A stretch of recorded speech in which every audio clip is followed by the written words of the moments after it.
अगर आप किसी भी कॉम्पिटिटिव एग्जाम की प्रिपरेशन कर रहे हो तो एमएम एकेडमी ऐप को डाउनलोड कीजिए, जहां पर मेरे द्वारा बहुत सारे कोर्सेज जो है वो बनाए जा रहे हैं जो आपको एग्जाम में काफ़ी हेल्प दिला सकते हैं। तो जल्द से जल्द डाउनलोड कीजिए एमएम एकेडमी ऐप। ये देखिए दोस्तों, क्या ज़बरदस्त कोड बोली गई है कि जहां प्यादे अपना खेल खत्म करते हैं वहां से बादशाह अपना खेल शुरू करता है। जो प्यादे हैं उनका ड्रीम होता है कि वो सामने वाले प्यादे को मार दें, लेकिन बादशाह का ड्रीम होता है कि वो सामने वाले का साम्राज्य पूरा अपने ताबे में ले ले। तो ड्रीम पर डिपेंड करता है कि आप कौन हो। आपके अगर ड्रीम्स बड़े हैं तो फिर आप बादशाह कहलाओगे, लेकिन अगर आपके ड्रीम्स छोटे हैं तो आप प्यादा कहलाओगे। तो डिपेंड आप पर करता है कि आपको अचीव क्या करना है, आपको ड्रीम्स कौन से पालने हैं, और फिर उस ड्रीम्स को पूरा करने के लिए किस तरीके से एफर्ट्स आपको वहाँ पर लेने हैं। अब देखिए, आपके मन में ये भी आ रहा होगा कि यहाँ पर जो ताश है और जो शतरंज है, ये दो तो अलग अलग गेम होते हैं जिसमें अलग अलग कैरेक्टर्स होते हैं, लेकिन ये ज़िंदगी का खेल है। और ज़िंदगी के खेल में प्यादे, रानी, बादशाह, जोकर, वजीर और हुकुम का इक्का सब एक साथ शामिल होते हैं। इसीलिए डिपेंड आप पर करता है कि आप किस तरीके से देखते हो, आपका विजन किस तरीके का है, और आपका विजन ही आपको डिफाइन करेगा, आपकी ज़िंदगी को डिफाइन करेगा कि आप ज़िंदगी में कितना आगे बढ़ोगे और क्या कुछ हासिल करोगे। इसलिए छोटे छोटे जो प्यादे होते हैं उन पर नज़र नहीं डालना है। छोटे छोटे प्यादे आपको पीछे खींचने की कोशिश करेंगे कि हाँ, ये कहाँ बादशाह बनेगा, ये कहाँ राजा बनेगा, लेकिन जब आप बादशाह बनोगे तो वही जो प्यादे हैं वही आपको उठकर सलाम ठोकेंगे। जय हिंद दोस्तों, स्वागत है आप सभी का इस वीडियो में। आज हम 23 अप्रैल का जो एनालिसिस है वो देखने वाले हैं। इस वीडियो को आपके सामने प्रेजेंट करूंगा मैं, मयूर मोगरे।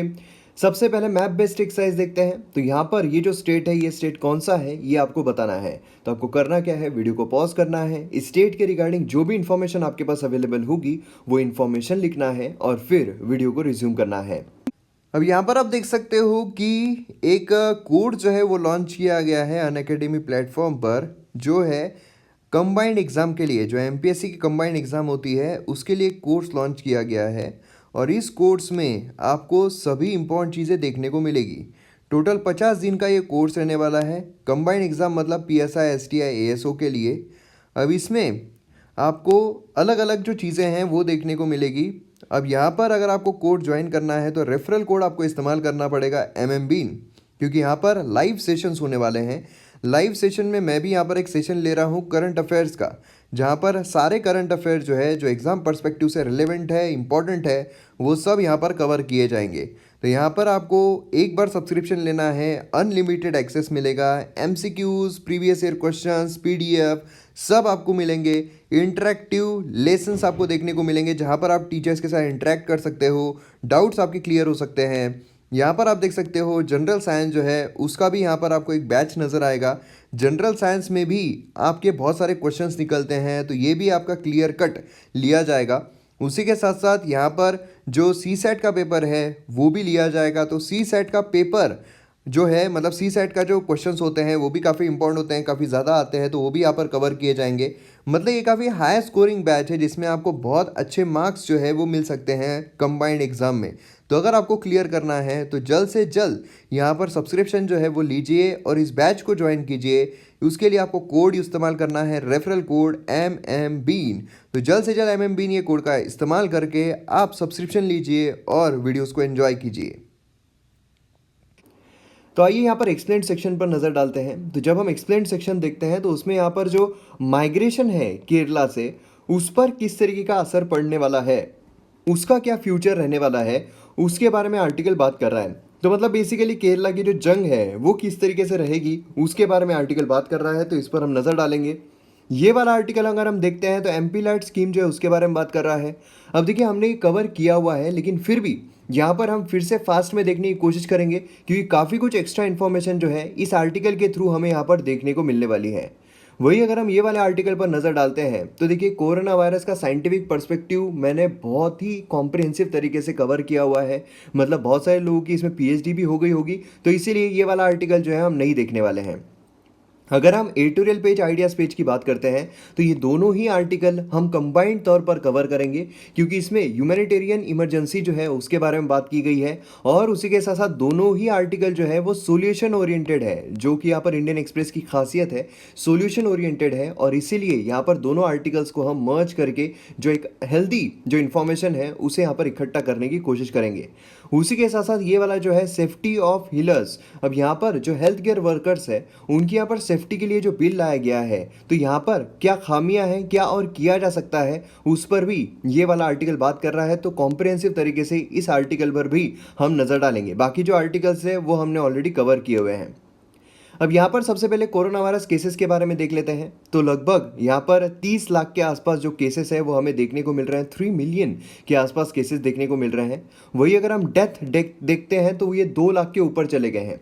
अब देखिए काफ़ी जगहों पर जो लॉकडाउन है उसे थोड़ा लिबरल किया गया है, तो यहाँ पर डेथ सडनली इंक्रीज जो है वो हमें देखने को मिल रहे हैं। अगर हम इंडिया की बात करते हैं तो इंडिया में 28,000 के आसपास जो केसेस है वो जाते हुए नज़र आ रहे हैं। जो डेथ है वो भी यहाँ पर 881 हो गई है और रिकवर्ड पेशेंट जो है वो यहाँ पर 6,500 के आसपास देखने को मिल रहे हैं। तो अब भी यहाँ पर जो केसेस है काफ़ी तेज़ी से इंक्रीज हो रहे हैं। खासकर जो कंटेनमेंट जोन बने हुए हैं वहाँ पर जो केसेस है बहुत इंक्रीज हो रही है। दिल्ली आप देख लीजिए, मुंबई आप देखिए, पुणे आप देखिए, बहुत तेज़ी से स्प्रेड हो रहे हैं। इवन गुजरात में भी अब जो केसेस है बहुत ही फास्ट स्प्रेड हो रहे हैं। तो आइए हम यहाँ पर बात करते हैं जो केरला है उनका माइग्रेशन में जो फ्यूचर है वो किस तरीके का रहने वाला है। सबसे पहले तो केरला कहाँ पर है वो हमें पता रहना चाहिए। तो ये अगर हम वर्ल्ड मैप देखते हैं तो वर्ल्ड मैप के बाद यहाँ पर हमें भारत जो है वो देखने को मिलता है। अब भारत में अगर हम आते हैं तो अलग अलग स्टेट्स, अलग अलग राज्य हमें देखने को मिलते हैं और अलग अलग हम राज्य देखते हैं। तो अब देखिए कभी कभार ऐसा भी होता है जो मैप है वो आउटडेटेड भी होता है, लेकिन यहाँ पर समझने के लिए जो स्टेट हमें समझना है सिर्फ उस पर हमें नज़र डालना होता है। जैसे कि आप यहाँ पर देखोगे, है ना, उसी के साथ साथ अगर आप यहाँ पर देखोगे, आप यहाँ पर देखोगे तो काफ़ी कुछ चेंजेस जो है वो अपडेटेड मैप में हमें देखने को मिलते हैं। भले ही आउटडेटेड हो लेकिन हमें जो स्टेट देखना है, जो केरला स्टेट देखना है, वो यहाँ पर सही सटीक है। अब यहाँ पर केरला अगर आप देखोगे तो सबसे नीचे हमें यहाँ पर देखने को मिलता है। और केरला के बारे में हमने देखा है, केरला में बहुत सारे मॉडल्स हैं। कासरगोड मॉडल जो है वो भी हमने देखा था, जहाँ पर टेक्नोलॉजी जो है उसका इस्तेमाल किया जा रहा है। यहाँ पर कासरगोड जो है हमें देखने को मिलता है। और किस तरीके से केरला में जहाँ इतने सारे केसेस जो है बढ़ रहे थे, पहला केस भी हमें वहीं पर देखने को मिला था, उसके बावजूद केरला ने किस तरीके से यहाँ पर काम करके जो केसेस है उसे यहाँ पर कम किए हैं, इसके बारे में हमने ऑलरेडी काफ़ी आर्टिकल्स में कवर किया हुआ है। अब यहाँ पर जब हम माइग्रेशन की बात करते हैं तो देखिए केरला जो है वहाँ पर लिटरेसी रेट काफ़ी ज़्यादा है। अगर आप लिटरेसी रेट देखोगे, ये वाला अपडेटेड है, ये वाला जो है पिछले पिछले बार का है, पिछला जो सेंसस था उसके इसका है।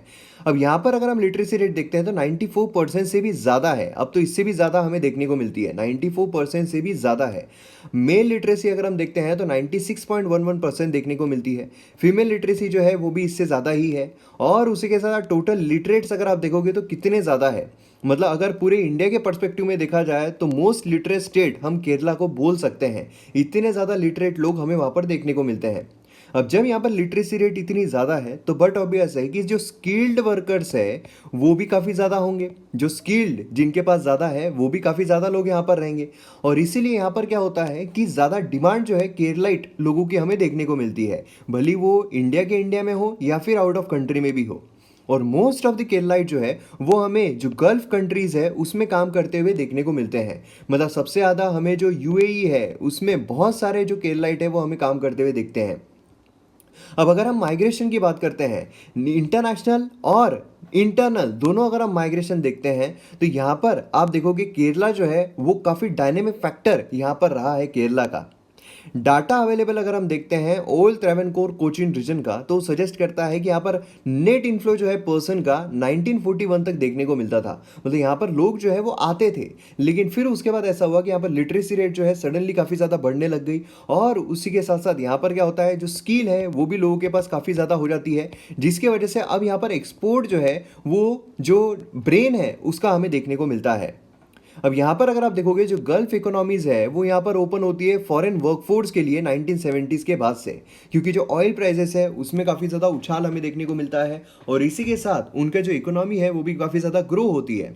और इसी के चलते यहाँ पर क्या होता है, यहाँ पर जो माइग्रेशन है केरला से इन कंट्रीज़ में वो भी काफ़ी ज़्यादा बढ़ जाता है। ठीक है, तो अब यहाँ पर अगर हम माइग्रेशन देखते हैं फ्रॉम केरला तो यहाँ पर आप देख सकते हो किस तरीके से जो माइग्रेशन है वो हमें देखने को मिल रहा है। अब इससे हम अंदाज़ा क्या लगा सकते हैं? इससे हम अंदाज़ा ये लगा सकते हैं कि केरला के जो लोग हैं वो आउट ऑफ कंट्री में काम बहुत ज़्यादा कर रहे हैं, और आउट ऑफ कंट्री में बहुत ज़्यादा लोग हमें एक्चुअल में देखने को मिल रहे हैं जो कि केरला से बिलोंग करते हैं। अब यहाँ पर जो कोरोना है वो यहाँ पर बहुत ज़्यादा फैल चुका है, जिसकी वजह से लॉकडाउन लग गया है, मतलब इंटरनेशनल नेशनल फ्लाइट जो है वो सारी बंद हो गई है। अब ऐसे सिनारियों में काफ़ी ज़्यादा लोग जो है वो ऑलरेडी केरलाइट लोग जो है वो गल्फ कंट्रीज़ में होंगे जो कि फंसे हुए होंगे। तो एज ऑफ नाउ केरला जो है 1 लाख रिटर्न इमिग्रेंट जो है वो हमें यहाँ पर देखने को मिलते हैं, क्योंकि क्लोजर हो गया है एयरपोर्ट्स का, गल्फ जो है वो भी यहाँ पर बंद हो गए हैं। सेकेंड, अबाउट 30,000 न्यू इमिग्रेंट जो है वो यहाँ पर देखने को मिलते हैं जिनके पास एम्प्लॉयमेंट वीज़ा है। और तीसरी चीज़, यहाँ पर एक बार अगर ट्रैवल अलाउड हो जाता है तो हमें यहाँ पर जो प्रायोरिटी रिटर्न्स है इमिग्रेंट का वो यहाँ पर देखने को मिल सकता है, जो मोस्टली डिपेंडेंट्स है। मतलब यहाँ पर क्या होगा, जो केरला है वहाँ पर लोग ज़्यादा आएंगे, जैसे यहाँ पर इकोनॉमी खुल जाएगी, जैसे यहाँ पर ट्रांसपोर्टेशन खुल जाएगा तो बहुत सारे लोग जो है केरला में आएंगे। तो जब ये आएंगे तो फिर और यहाँ पर केरला जो है उसके पास ये बहुत बड़ी ये रहेगी कि किस तरीके से यहाँ पर लोग जो है उन्हें फिर से वायरस जो है वो यहाँ पर लाने से रोका जा सके। अब गल्फ कंट्रीज अगर हम देखते हैं तो ये कोविड क्राइसिस से बहुत बुरी तरीके से जूझ रही है। अब अगर हम गल्फ कंट्रीज देखते हैं तो डिपेंडेंट किस पर है? ऑयल पर डिपेंडेंट है, लेकिन ऑयल जो है वो यहाँ पर श्रिंक हो गया है ऑल टाइम लो। मतलब यहाँ पर अगर हम फॉरेन की बात करते हैं, अगर हम यूएसए की बात करते हैं तो वहाँ पर अगर आप देखोगे तो वहाँ पर तो नेगेटिव में चला गया था। तो इस तरीके से हमें देखने को मिल रहा है जो ऑयल प्राइसेस है वो काफ़ी ज़्यादा नीचे चले गए हैं, ऑल टाइम लो चले गए हैं। तो ऐसे सिनारियों में यहाँ पर क्या हो सकता है कि जो गल्फ कंट्रीज है वो अब डोमेस्टिक वर्कर जो है उन्हें ज़्यादा तवज्जो दे, और जो इंटरनेशनली बाहर से आए हुए हैं उन्हें यहाँ पर ले ऑफ कर दे, उन्हें यहाँ पर निकाल दे। तो ऐसे सिनारियों में क्या होगा कि बहुत सारे केरलाइट जो है उनकी यहाँ पर जॉब जो है वो खतरे में आ सकती है। तो इसीलिए यहाँ पर जॉब लॉसेस जो है, हेवी जॉब लॉसेस वो हमें देखने को मिल सकते हैं जो भी यहाँ पर डोमेस्टिक पॉलिसीज चेंज होगी। और इसीलिए बिफोर सितंबर हम यहाँ पर 1 लाख और ज़्यादा जो केरलाइट है वो रिटर्न होते हुए हमें देखने को मिल सकते हैं। अब यहाँ पर नेक्स्ट आर्टिकल जो हमें देखने को मिलता है वो है एमपी लैड स्कीम के बारे में। अब देखिए एमपी लैड स्कीम के बारे में हमने पहले भी देखा था कि सरकार ने यहाँ पर दो चीज़ें की है। क्या की है? एक तो एमपी लैड जो है वो यहाँ पर सस्पेंड कर दिया है, और दूसरा यहाँ पर क्या किया है, जो सैलरी है उसमें यहाँ पर कटौती की है, जो एमपी की सैलरी है वो यहाँ पर कटौती की है। अब ऐसे सिनारियो में आप देखिए एमपी लैड की अगर हम बात करते हैं तो जो member of parliament local area development मतलब एमपी लैड स्कीम है उसमें यहाँ पर फंड जो है वो आता था, केंद्र सरकार की तरफ से दिया जाता था, जिससे कि जो यहाँ पर मेंबर ऑफ पार्लियामेंट है, जो एमपी है, वो यहाँ पर खर्च करेगा उसकी सुविधा के हिसाब से। उसकी सुविधा मतलब जो उसका कॉन्स्टिट्यूएंसी है उसे डेवलप करने के लिए, है ना। तो अब यहाँ पर बहुत सारे जो प्रॉब्लम्स है वो भी देखने को मिलते हैं, और क्यों यहाँ पर सरकार ने कम किया है। तो इसके लिए सबसे पहले हम एमपी लैड जो है उस स्कीम को समझ लेते हैं। तो एमपी लैड बेसिकली देखा जाए तो सेंट्रल गवर्नमेंट स्कीम है, जिसमें जो एमपीज है वो यहाँ पर डेवलपमेंट प्रोग्राम जो है वो रिकमेंड करते हैं। ध्यान देना है आपको एक एक शब्द पर। यहाँ पर एमपी जो है वो क्या करते हैं, रिकमेंड करते हैं डेवलपमेंट प्रोग्राम्स, जिसमें जो 5 करोड़ हर साल उन्हें रिस्पेक्टिव कॉन्स्टिट्यूएंसी के लिए दिए जाते हैं। मतलब कि फॉर एग्जांपल अगर मैं यहाँ पर किसी कॉन्स्टिट्यूएंसी में एमपी हूँ तो मेरे पास 5 करोड़ रुपए जो है वो दिए जाएंगे। मेरे पास मतलब मेरे खाते में नहीं दिए जाएंगे, लेकिन मेरे को यहाँ पर 5 करोड़ तक का जो भी डेवलपमेंट काम रहेगा वो मैं यहाँ पर रिकमेंड कर सकता हूँ कि मुझे मेरी कॉन्स्टिट्यूएंसी में ये सारी चीज़ें चाहिए। रोड्स अगर डेवलप करने हैं, मुझे अगर जो भी चीज़ें करनी है, हॉस्पिटल्स बनाने, जो भी चीज़ें बनानी है, तो उसके लिए मेरे पास 5 करोड़ रुपए रहेंगे जो कि मैं अपनी कॉन्स्टिट्यूएंसी में खर्च कर सकता हूँ, अपनी कॉन्स्टिट्यूएंसी को यहाँ पर बड़ा बना सकता हूँ। लेकिन ध्यान देना आपको, ये रिकमेंड कर सकता हूँ मैं, मतलब मेरे खाते में ये पैसे जो है वो नहीं आने वाले हैं। ठीक है। अब यहाँ पर आप देखोगे तो लोकसभा, राज्यसभा और नॉमिनेटेड मेंबर्स सब यहाँ पर होते हैं। बहुत इंपॉर्टेंट चीज़ है, क्योंकि एग्जाम में आपको पूछा जा सकता है कि सिर्फ लोकसभा राज्यसभा होते हैं, नॉमिनेटेड मेंबर जो है उनके पास ये पावर नहीं होती है। ऐसा नहीं है। सचिन तेंदुलकर जो है उन्होंने भी एक विलेज जो है उसे यहाँ पर अडॉप्ट किया था। अब यहाँ पर अगर आप देखोगे स्टेट जो है, अलग अलग राज्य जो है, उनका भी खुद का एक अपना एक वर्जन है। मतलब दिल्ली जो है वो हाईएस्ट एलोकेशन करता है एमपी लैड में। अब सेंट्रल गवर्नमेंट तो करती ही है, यहाँ पर जो स्टेट गवर्नमेंट है उनकी तरफ से भी आता है। तो यहाँ पर अगर आप देखोगे तो हर एक एमएलए जो है यहाँ पर 10 करोड़ ईच यहाँ पर दिए जाते हैं दिल्ली में। पंजाब केरला में देखोगे तो 5 करोड़ जो है पर एमएलए यहाँ पर दिए जाते हैं। आसाम, छत्तीसगढ़, महाराष्ट्र, कर्नाटका देखोगे तो 2 करोड़ जो है वो दिए जाते हैं। उत्तर प्रदेश अगर आप देखोगे तो 2 करोड़ से अब 3 करोड़ जो है वो इंक्रीज कर दिए गए हैं। एमपी और एमएलए में आपको फर्क पता है ना। जो पार्लियामेंट है सेंटर में, जिसमें लोकसभा राज्यसभा देखने को मिलता है, उसमें जो चुनकर आते हैं उन्हें हम एमपी कहते हैं। और जो स्टेट असेंबली होती है, लेजिस्लेटिव असेंबली बोलिए, लेजिस्लेटिव काउंसिल बोलिए, है ना, तो इसमें जो लेजिस्लेटिव असेंबली में चुनकर आते हैं उन्हें हम एमएलए कहते हैं। और लेजिस्लेटिव काउंसिल सब स्टेट्स में नहीं है, तो लेजिस्लेटिव काउंसिल में जो चुनकर आते हैं उन्हें हम एमएलसी कहते हैं। तो यहाँ पर एमएलए जो है उनके पास भी कुछ पावर दी जाती है, उनके लिए भी जो स्कीम है वो लाई गई है, जो स्टेट गवर्नमेंट देती है। जो केंद्र सरकार है वो सिर्फ एमपीज के लिए देती है। क्लियर है। अब यहाँ पर देखिए, जो एमपी लेड स्कीम को सस्पेंड किया गया है, अब ये 7,800 करोड़ जो है वो गवर्नमेंट को अवेलेबल करा कर देगा। क्योंकि अब जो गवर्नमेंट है, जो केंद्र सरकार है, जितने भी एमपीज है सबको यहाँ पर क्या कर रही थी, 5 करोड़ रुपए जो है वो दे रही थी हर साल के। अब ये उन्होंने सस्पेंड कर दिया है, जिसके वजह से अब यहाँ पर जो पार्लियामेंट है उनके पास कितने पैसे बच रहे हैं, 7,800 करोड़, इतने पैसे जो है वो बच रहे हैं।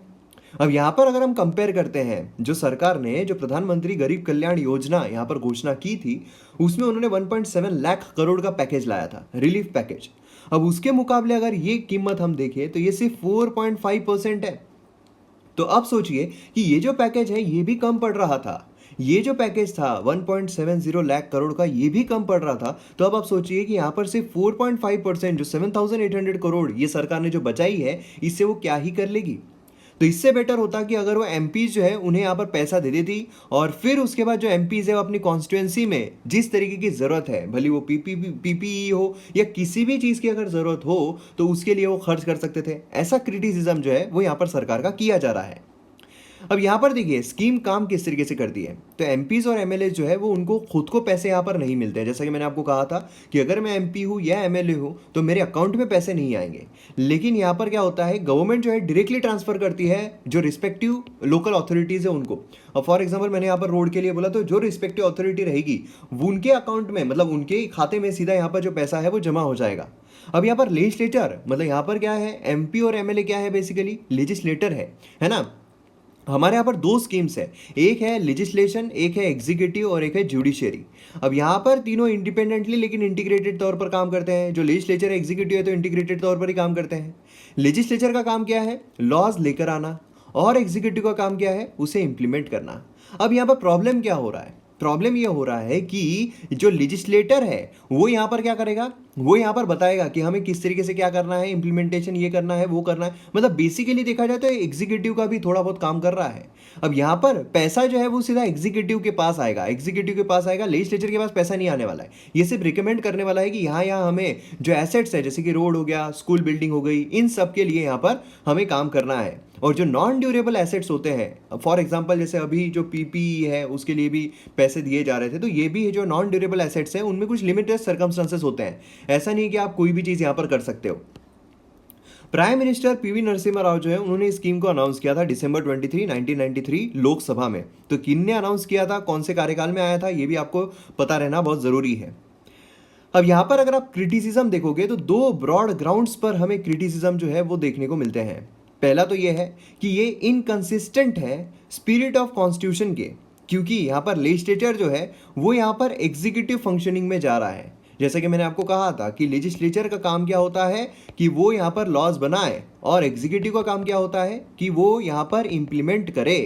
तो यहाँ पर बेसिकली हो क्या रहा है, लेजिस्लेचर जो है वो एग्जीक्यूटिव के पैरों में जाने की कोशिश कर रहा है। तो ये एक पहला क्रिटिसिज्म यहाँ पर हमें देखने को मिलता है।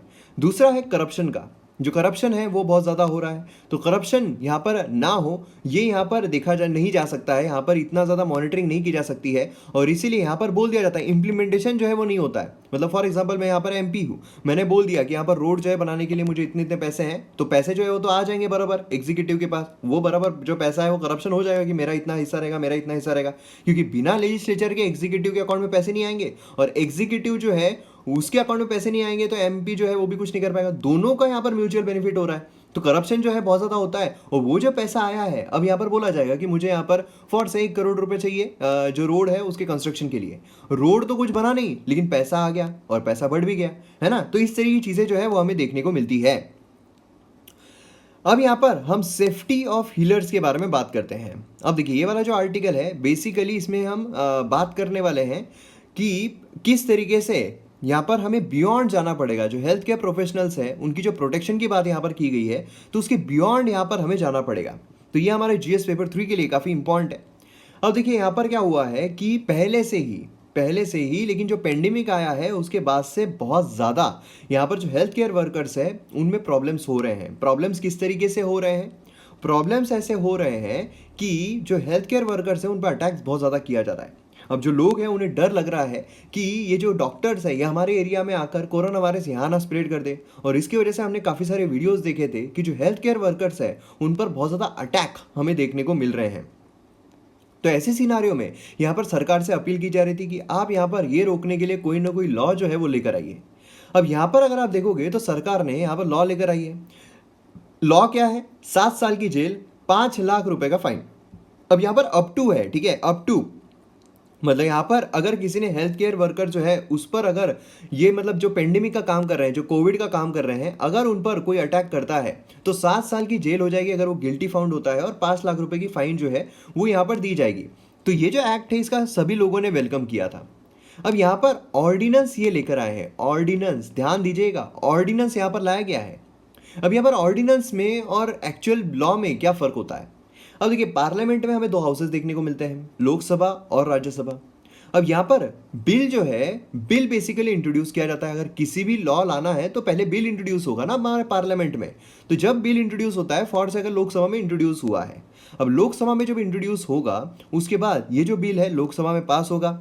अब मनी बिल है, मतलब मनी बिल बोलिए, कॉन्स्टिट्यूशन अमेंडमेंट बोलिए, तो जो स्पेशल मेजोरिटी या फिर सिंपल मेजोरिटी या फिर इफेक्टिव मेजोरिटी, जो भी मेजोरिटी लगती हो उसके तहत यहाँ पर जो जिस तरीके का बिल हो वो यहाँ पर क्या होगा, लोकसभा से अगर पास हो जाता तो हो जाएगा राज्यसभा में, और फिर राज्यसभा में भी वो बिल अगर पास हो जाता है तो फिर वो लॉ में तब्दील हो जाएगा।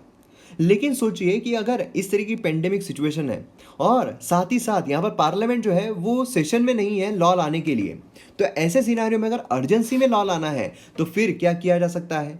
अब यहाँ पर लोकसभा और राज्यसभा जो है वो सेशन में ही नहीं है, पार्लियामेंट जो है वो सेशन में नहीं है, लेकिन लॉ जो है वो तो लाना है क्योंकि हेल्थ केयर वर्कर जो है उन पर अटैक होते जा रहे हैं। तो ऐसे सिनारियो में क्या होगा? ऐसे सिनारियो में हमारे जो बापूजी है वो यहाँ पर सामने आते हैं, और बापूजी जो है वो यहाँ पर ऑर्डिनेंस लेकर आते हैं। तो इसे हम कहते हैं ऑर्डिनेंस, जो कि इमरजेंसी सिचुएशन में जहां पर लोकसभा या फिर राज्यसभा या फिर लोकसभा और राज्यसभा सेशन में ना हो, उस टाइम पर जो राष्ट्रपति होते हैं, हमारे जो प्रेसिडेंट होते हैं, उनके पास ये पावर होती है कि वो यहाँ पर ऑर्डिनेंस जो है वो लेकर आ सकते हैं। अब ऑर्डिनेंस का सेम इफेक्ट रहेगा एज दैट ऑफ लॉ, मतलब जो पार्लियामेंट लॉ लेकर आती है वही सेम इफेक्ट रहेगा, वही सेम पावर रहेगी उस ऑर्डिनेंस की भी। मतलब यहाँ पर जो चीज़ लाई गई है, यहाँ पर जो बोला जा रहा है कि जो हेल्थ केयर वर्कर्स हैं उनको 7 साल की जेल और 5 लाख रुपए फाइन, ये एक ऑर्डिनेंस के तौर पर लाया गया है। अब ऑर्डिनेंस के तौर पर लाया गया है तो ये सेम पावर रहेगी जैसा कि यहाँ पर हमने देखा था जो लोकसभा राज्यसभा जो बिल है वो जिस तरीके से पास होता है, और फिर यहाँ पर लोकसभा राज्यसभा ना रहे तो फिर यहाँ पर जो हमारे राष्ट्रपति उनके पास ये पावर होती है, सेम यहाँ पर पावर रहेगी उस ऑर्डिनेंस की भी। लेकिन सवाल ये आता है कि अब ऑर्डिनेंस जो है उसकी यहाँ पर कार्यकाल कितना रहेगा, मतलब क्या अब लॉ की तरह वो कंटिन्यू बरकरार रहेगा? जी नहीं, ऑर्डिनेंस की एक सीमा होती है। जब तक यहाँ पर पार्लियामेंट जो है वो सेशन में नहीं आती है तब तक वो जो ऑर्डिनेंस है वो यहाँ पर लागू रहेगा।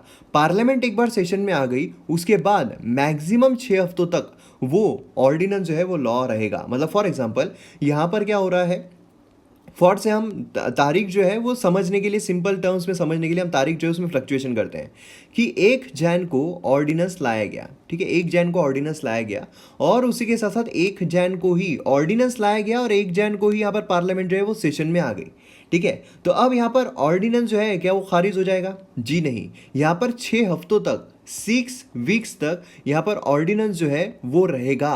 तो कितने वीक्स तक रहेगा? 6 वीक्स तक रहेगा, मतलब लगभग आप समझ लीजिए 1 महीना और 2 हफ्ते, मतलब 1 महीना और 15 दिन, है ना, मतलब टोटल 45 डेज जो है तब तक यहाँ पर ऑर्डिनेंस जो है वो रहेगा। फिर उसके बाद अगर पार्लियामेंट वो पास नहीं करती, उस ऑर्डिनेंस को लॉ में तब्दील नहीं करती है बिल लाकर पूरा पास करके, तो फिर वो ऑर्डिनेंस जो है लैप्स हो जाएगा। और अगर पार्लियामेंट सेशन में ही ना आए तो, मतलब पार्लियामेंट ने सोच लिया कि हम सेशन ही नहीं करते हैं, पूरा साल भर सेशन नहीं, तो ऑर्डिनेंस क्या कंटिन्यू रहेगा? जी नहीं। हमने देखा हुआ है कि पार्लियामेंट जो है उसने कम से कम 2 जो है वो सेशन साल में लेने ही चाहिए। मतलब मैक्सिमम टाइम पीरियड कितना रह सकता है दोनों के बीच में गैप? 6 महीने का। तो यहाँ पर हम देख सकते हैं कि मैक्सिमम जो है 6 महीना यहाँ पर सेशन जो है उसमें गैप रह सकती है, इसीलिए 6 महीना सेशन की गैप प्लस 6 वीक सेशन आने के बाद गैप, तो मतलब मैक्सिमम जो टाइम पीरियड है किसी भी ऑर्डिनेंस का वो कितना रहेगा, 6 मंथ्स और 6 वीक्स। ये मैं आपको एकदम शॉर्ट में समझा रहा हूँ क्योंकि पॉलिटी लेक्चर्स में मैंने डिटेल में समझाए हुए हैं। और जब एमएम एकेडमी ऐप पर मैं पॉलिटी के सेशंस लेकर आऊँगा उस टाइम पर तो कमाल रहेगा। चलिए, तो यहाँ पर ऑर्डिनेंस जो है यहाँ पर लाया गया, और जो ऑर्डिनेंस है उसने यहाँ पर एपिडेमिक डिसीज एक्ट जो है 1897 को अमेंड किया है। तो अब यहाँ पर क्या होगा कि जब यहाँ पर एपिडेमिक डिक्लेयर किया गया है, लेकिन एपिडेमिक जब खत्म हो जाएगा उसके बाद अपने आप ये ऑर्डिनेंस की जो पावर है वो भी खत्म हो जाएगी, क्योंकि इसमें जो चेंजेस है, अमेंडमेंट है, वो लाए गए हैं। मतलब क्या है कि ये 7 साल की सज़ा और 5 लाख रुपए फाइन जो है ये सिर्फ पेंडेमिक जब तक है तब तक ही सिर्फ ये लागू रहेगा। उसके बाद अगर ये पेंडेमिक खत्म होने के बाद अगर कोई डॉक्टर्स पर हमला करता है तो उसके लिए ये एक्ट लागू नहीं रहेगा। अब अगर आप देखोगे पास्ट में भी हमने देखा हुआ है सेवरल जो डॉक्टर्स है वो यहाँ पर वर्बल अब्यूज़ या फिर जो रिमार्क्स है वो फेस करते हैं, जो अटैक्स है वो फेस करते हैं। तो इसके लिए हमने देखा है, काफ़ी टाइम से देखा है हमने, आसाम में भी काफ़ी बार हुआ है, काफ़ी जगहों पर हमने देखा हुआ है कि जो डॉक्टर्स हैं उन पर अटैक हो रहा है। तब ऐसे सिनारियो में यहाँ पर जो एक्ट है उसे एक्सटेंड करने की भी ज़रूरत है। जो एक्ट है वो यूनिवर्सली, मतलब पूरे जो डॉक्टर्स हैं उनकी यहाँ पर सहायता के लिए ज़रूरी है। ये जो एक्ट है इसे पेंडेमिक के लिए लागू हो रहा है, तो यहाँ पर भी चेंजेस जो है वो करने की बहुत ज़्यादा ज़रूरत है। Hundreds of acts of violence जो है हमें डॉक्टर के अगेंस्ट में देखने को मिलते हैं, तो इसीलिए यहाँ पर क्या होगा, यहाँ पर हमें और ज़्यादा एक्सटेंशन की ज़रूरत है जो डॉक्टर्स हैं उनके लॉस के लिए। क्लियर है? तो आइए अब यहाँ पर हम नेक्स्ट आर्टिकल पर बढ़ते हैं। नेक्स्ट आर्टिकल यहाँ पर ह्यूमैनिटेरियन इमरजेंसी के बारे में बात कर रहा है और उसी के साथ साथ Marshall plan for east India इसके बारे में बात कर रहा है। तो दोनों आर्टिकल्स को मर्ज करके हम देखने वाले हैं। अब यहाँ पर देखिए, जो IMF है, इंटरनेशनल मॉनेटरी फंड, उसने यहाँ पर प्रोजेक्शन दिया है इंडिया के GDP के बारे में कि यहाँ पर जो एकदम ज़ीरो या फिर नेगेटिव भी जा सकती है करके। अब 2% के नीचे तो हम एक्सपेक्ट ही कर रहे हैं कि 2% के नीचे हमारी GDP रहेगी ही। अब इंडिया जो है वो बाकी कंट्रीज जो है, जैसे डेवलप्ड कंट्रीज है, उनके नेगेटिव में ऑलरेडी जा चुके हैं या फिर जा ही रही है। तो इंडिया अगर हम देखते हैं तो उनसे कंपैरेटिवली बेटर पोजीशन में रहने वाला है। ब्रिक्स नेशन अगर हम देखते हैं तो उनसे भी कंपैरेटिवली बेटर पोजीशन में रहने वाला है। अब यहाँ पर ऑप्टिमिस्टिक सिनारियो है, नहीं तो इंडिया की जो पोजीशन है वो भी नेगेटिव में जा सकती है, इंडिया की जो पोजीशन है वो भी वर्स्ट हो सकती है। लेकिन साथ ही साथ ये भी समझा जा रहा है कि यहाँ पर जो रिबाउंड है वो काफ़ी तेज़ी से हो जाएगा। मतलब हमें वी कर्व जो है वो देखने को मिलेगा। पिछले 2 दिन से हम वी कर्व के बारे में समझ रहे हैं। क्यों होगा? क्योंकि यहाँ पर लोग जो है उन्हें बंदिश किया गया है। अब आप सोचिए कि किसी इंसान को जेल में डाला गया, ठीक है। अब किसी इंसान को जेल में डाला गया और वो कुछ खरीद पाएगा क्या? कुछ भी नहीं खरीद पाएगा। लेकिन जब वो जेल में से बाहर निकलेगा तो बट ऑब्वियस वो चीज़ें खरीदना शुरू करेगा ना। यही यहाँ पर हो रहा है, सबको यहाँ पर लॉकडाउन में रखा गया है तो इसलिए कोई कुछ खरीद ही नहीं पा रहा है। लॉकडाउन खत्म हो जाएगा तो लोग खरीदना शुरू कर देंगे, कंजम्पशन इंक्रीज होगा जिससे कि हमारी इकोनॉमी ऊपर हो जाएगी। तो इसीलिए यहाँ पर क्या होगा कि ये जो लोग हैं, जैसे किसी इंसान को जेल में डाला गया तो बट ऑब्वियस है कि यहाँ पर इस तरीके से वो ग्राफ जाएगा कि कुछ खरीद नहीं रहा है, लेकिन जैसे ही बाहर निकलेगा वो सडनली खरीदना शुरू कर देगा ना। तो ग्राफ हमें ऐसा देखने को मिलेगा। तो हमारे इंडिया का भी ग्राफ हमें ऐसा देखने को मिल सकता है, ऐसी उम्मीद जो है वो लगाई जा रही है। लेकिन यहाँ पर प्रॉब्लम है, प्रॉब्लम यह है कि जब वो जेल में था उसके बाद अगर उसके पास पैसा ना हो तो कुछ खरीदने के लिए, क्योंकि तब तक उसके पास कुछ काम भी नहीं था, तो इसीलिए ग्राफ जो ऐसा भी जा सकता है कि भैया वो बाद में खरीदना शुरू करेगा कुछ काम करने के बाद, तब तक ये ग्राफ ऐसा ही रहेगा। तो इंडिया का भी ग्राफ ऐसा रह सकता है क्योंकि बहुत सारे लोगों की जो जॉब है वो भी यहाँ पर जा रही है। फोकस जो है वो लार्जली सप्लाई साइड पर है ना, कि रिस्ट्रिक्शन जो है वो ईज किए जा सके, जो लिक्विडिटी है उसे इंक्रीज किया जा सके और जिससे कि प्रोडक्शन जो उसे रिज्यूम किया जा सके। अब यहाँ पर अगर आप देखोगे रियल प्रॉब्लम जो है वो डिमांड कोलैप्स होने की वजह से हुई है। मतलब हमारे यहाँ पर बहुत टाइम से, हमने पिछले वीडियोस में भी मैंने आपको एक्सप्लेन किया है कि प्रॉब्लम क्या थी, कंजम्पशन नहीं हो पा रहा था, डिमांड इंक्रीज नहीं हो पा रही थी, इससे लोगों के हाथ में पैसा देना यहाँ पर बहुत ज़्यादा ज़रूरी है। और यहाँ पर सबसे इंपॉर्टेंट चीज़ जिसकी डिमांड जो है वो ईजिली रिवाइव की जा सकती है वो क्या है, वो है फूड ग्रेन। आज अगर आप लोग देखोगे, आज लोग जो है वो ऑडी नहीं खरीद रहे हैं, मर्सिडीज नहीं खरीद रहे हैं, आज लोग क्या खरीद रहे हैं, आज लोग अनाज खरीद रहे हैं, फूड खरीद रहे हैं। तो इसकी डिमांड जो है वो यहाँ पर फट से इंक्रीज हो ही जाती है। NHSO जो है उसके सर्वे के हिसाब से कंजम्पशन एक्सपेंडिचर जो है 11-12 के लिए वो यहाँ पर 45% ऑफ टोटल एक्सपेंडिचर रिवील किया गया है इंडियन हाउस होल्ड्स का। मतलब यहाँ पर क्या है, यहाँ पर जो कंजम्पशन एक्सपेंडिचर है वो 45% है हाउस होल्ड का फूड पर। मतलब यहाँ पर अगर 100 रुपये आ रहे हैं किसी इंसान के पास, ठीक है, और अगर वो यहाँ पर पूरे 100 रुपये जो है वो खर्च कर रहा है तो उसमें से 45 रुपीज़ जो है वो फूड पर खर्च कर रहा है, बाकी जो चीज़ें हैं वो घूमना या फिर कोई दूसरी चीज़ लेना है तो उस पर खर्च करता है। वही अगर हम पुअर रूरल हाउस होल्ड देखते हैं तो 60% जो है वो यहाँ पर फूड पर खर्च करता है। तो इस तरीके से हमने देखा है। अब यहाँ पर फर्स्ट फ्री यूनिवर्सल प्रोविजनिंग जो है वो यहाँ पर दी जानी चाहिए। क्योंकि देखिए यहाँ पर लोग जो है एक्चुअल में अब वो फूड पर ज़्यादा खर्च करते हैं, लेकिन इनकम ही नहीं आ पा रही है, तो फूड पर भी खर्च कर पाएंगे क्या? नहीं कर पाएंगे। और इसीलिए यहाँ पर सुझाव जो है वो दिया गया, जैसे कि मैं हमेशा बात करता हूँ कि सोल्यूशन ओरिएंटेड रहता है इंडियन एक्सप्रेस। मैं इंस्टाग्राम पर एक आध दिन लाइव भी आऊँगा, जिसमें मैं इंडियन एक्सप्रेस जो है उससे आपको क्या बेनिफिट हो सकता है उसके बारे में भी डिस्कशन करूंगा। सोच रहा हूँ उस पर आऊँ या यूट्यूब पर आऊँ, तो आप मुझे बताइए कि इस पर आऊँ मैं लाइव, जिससे कि हम उस पर इंटरेक्शन जो है वो कर सके। अब यहाँ पर देखिए जो फ्री यूनिवर्सल प्रोविजनिंग है, 10 kg ऑफ ग्रेन पर पर्सन पर मंथ, इतना अगर हम सोचते हैं कि इतना हम देंगे, ठीक है, मतलब कितना, तो पर पर्सन पर मंथ हम अगर 10 kg ग्रेन देते हैं एक महीने में एक इंसान को, तो यहाँ पर हमें देखने को मिलता है कि 80% ऑफ द पॉपुलेशन जो है उन्हें यहाँ पर अनाज जो है वो दिया जाए अगर, ठीक है, मतलब क्या है, हर इंसान को, एक इंसान है उसे हर महीना 10 kg हम अनाज जो है वो दे रहे हैं, और 80% ऑफ द पॉपुलेशन अगर हम कवर कर रहे हैं, तो एस्टिमेटेड पॉपुलेशन 1.3 बिलियन है ना।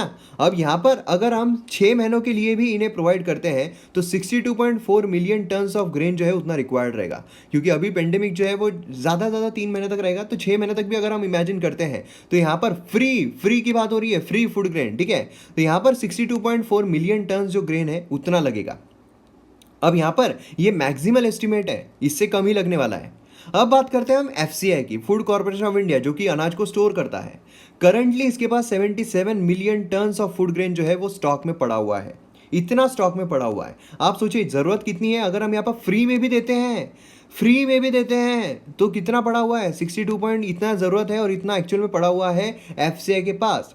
बफर स्टॉक इसका सिर्फ 24 मिलियन टन्स रहना चाहिए, लेकिन पड़ा कितना है, बफर स्टॉक के कई ऊपर है। हमने इकोनॉमिक सर्वे में इसे डिस्कस किया हुआ है। अब फर्दर मोस्ट यहाँ पर जो एफसीआई है, स्टोर करना उनके लिए भी कॉस्टली होता है, क्योंकि बट ऑब्वियसली स्टोर करने के लिए पैसे लगते हैं ना। करंट अगर हम स्टोरेज कॉस्ट देखते हैं, तो वो हमें 5.60 पर किलोग्राम पर ईयर देखने को मिलती है, या फिर 2.80 फॉर 6 मंथ्स, इतना हमें देखने को मिलता है। तो आप आंकड़ों पर मत जाइए, आप इतना ध्यान में रखिए कि अगर यहाँ पर 62.4, क्योंकि इसके पास कितने हैं, इसके पास पड़े हैं 77, इसमें से स्टॉक में कितना रहना चाहिए, बफर स्टॉक 24। अब यहाँ पर बचा हुआ जो पार्ट है, बचा हुआ अगर वो रिलीज भी कर देता है, 62.4 मिलियन टन अगर वो रिलीज भी कर देता है, जितनी यहाँ पर ज़रूरत है, जितना यहाँ पर फूड ग्रेन गरीब लोगों में बांटना है, वो अगर फ्री में दे भी देता है, तो इसके जो स्टोरेज कॉस्ट है वो बच जाएगी। और स्टोरेज कॉस्ट कितनी बचेगी, 17,472 करोड़, इतना सेव हो जाएगा एफसीआई का। मतलब आप सोचिए इतना यहाँ पर सेव हो जाएगा, और उसी के साथ साथ अगर वो इतना जो पैसा है वो मतलब अगर वो बेचते भी है, एफसीआई वाले सेल भी करते हैं कम कीमत में, एकदम कम कीमत में, तो भी यहाँ पर फायदा जो है वो एफसीआई को होगा। इन एडिशन यहाँ पर कैश ट्रांसफर जो है उसकी बात की गई है। कैश ट्रांसफर आप दीजिए 7,000 रुपये पर महीना 3 मंथ्स के लिए सभी हाउस होल्ड को, कि यहाँ पर 80% ऑफ द हाउस होल्ड जो है वो यहाँ पर रिसीव कर रहे हैं। तो भी यहाँ पर 5% अगर हम कंसिडर करते हैं, तो एक्सपेंडिचर जो है वो यहाँ पर इतना हमें देखने को मिलता है। तो इसीलिए यहाँ पर 2 चीज़ें क्या सुझाव दिए गए हैं। पहला तो यह है कि इतना ज़्यादा बफर स्टॉक में जो पड़ा हुआ है, आप फ्री में यहाँ पर अनाज जो है 6 महीने के लिए दे सकते हो, और वो आपके पास क्षमता है, आप दे सकते हो बफर स्टॉक को बिना हिलाए। बफर स्टॉक आपके पास वैसा का वैसा ही रहेगा। दूसरी चीज़, आप कैश ट्रांसफर जो है दीजिए 7,000 रुपये की पर मंथ 3 महीनों के लिए, तो ये भी आप दे सकते हो, ये भी आप कर सकते हो, ऐसा यहाँ पर बोला गया है, सुझाव दिए गए हैं। दूसरा यहाँ पर सुझाव है कि स्पेशल इन्वेस्टमेंट पैकेज जो है, जो ईस्टर्न स्टेट से हमारे, उसके लाया जाना चाहिए, मतलब जो हमारा ईस्टर्न बेल्ट है उसके लिए लाया जाना चाहिए।